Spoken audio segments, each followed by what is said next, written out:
Warning. This chapter contains adult content, so to maintain the PG-13 rating of this chapter, I have removed that section and rewritten it as best I can.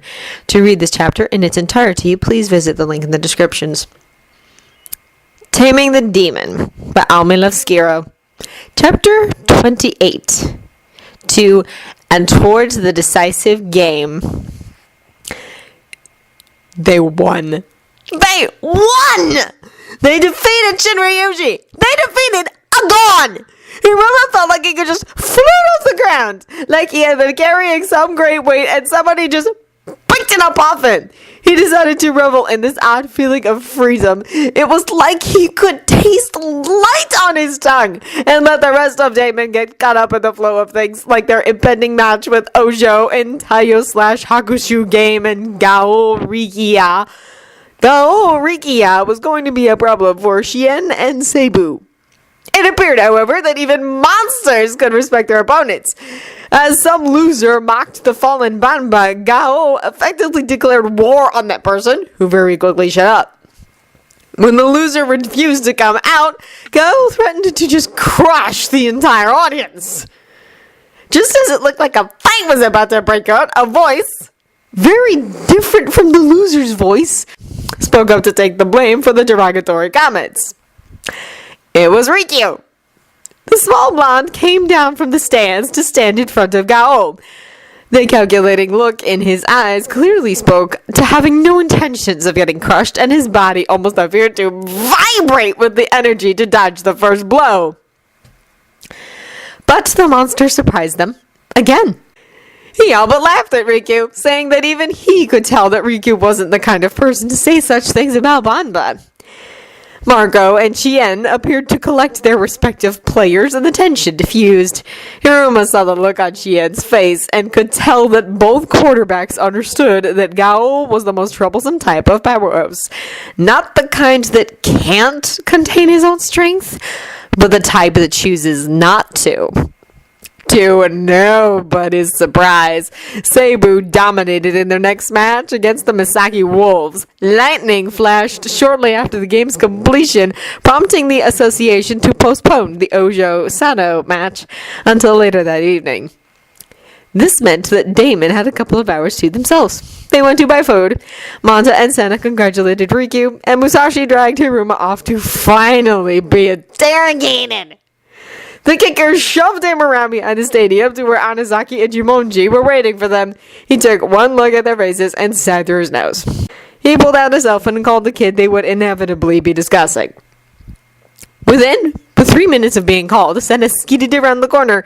He seemed confused at who he found there and asked what Hiruma called him for.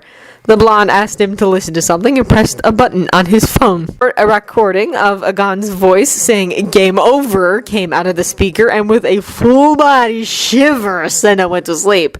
Demon asked Hiruma where he got that recording, to which the quarterback replied that one never knew where he would find fresh blackmail. He then jerked his thumb toward the other three devil bats and told the brunette to introduce himself. Right. Hi all. I'm Demon. I'm I'm a whole half now. I'm half of Kobuya Kawasena. My root emotion is rage. Pleasure to officially meet you all. Multiple personality disorder. They were all thinking it. Musashi said it first. Anazaki asked how long Sena was... Demon had... Wait, how to put this?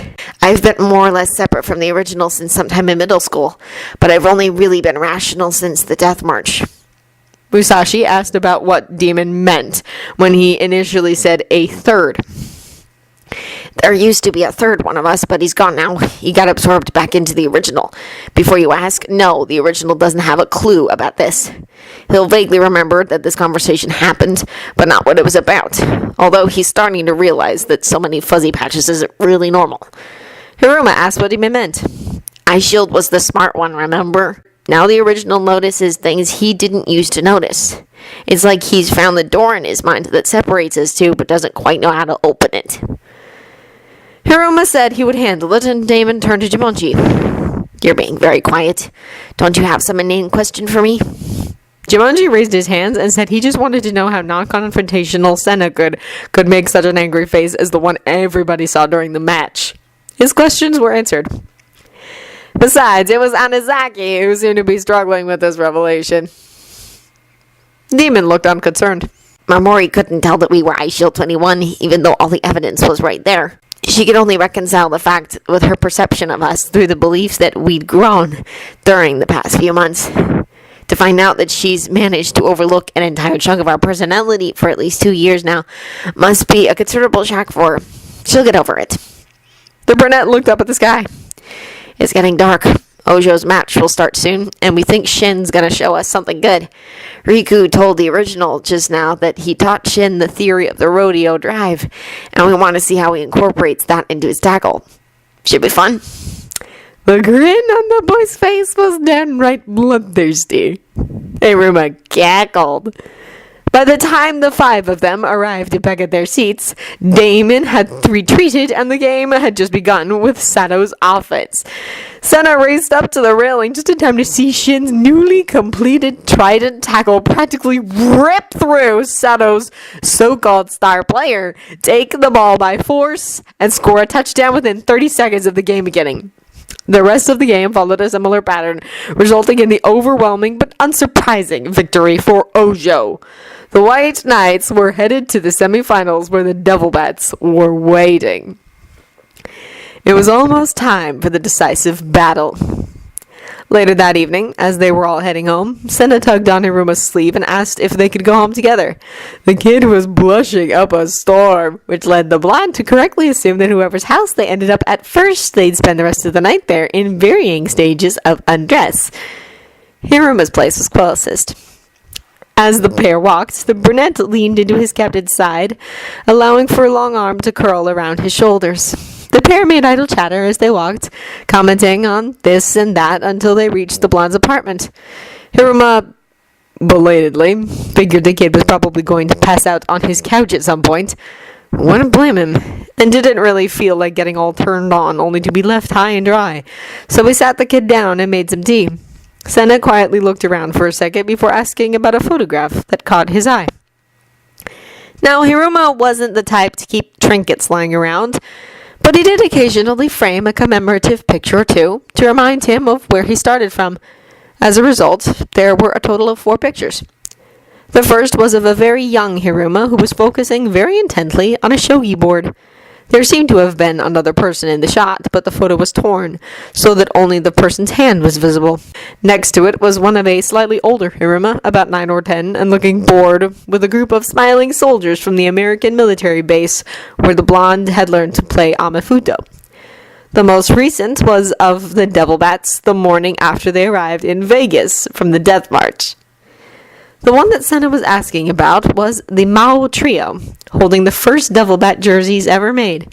Karita was crying tears of joy, and Musashi had his arms slung around a grinning Hiruma's shoulders.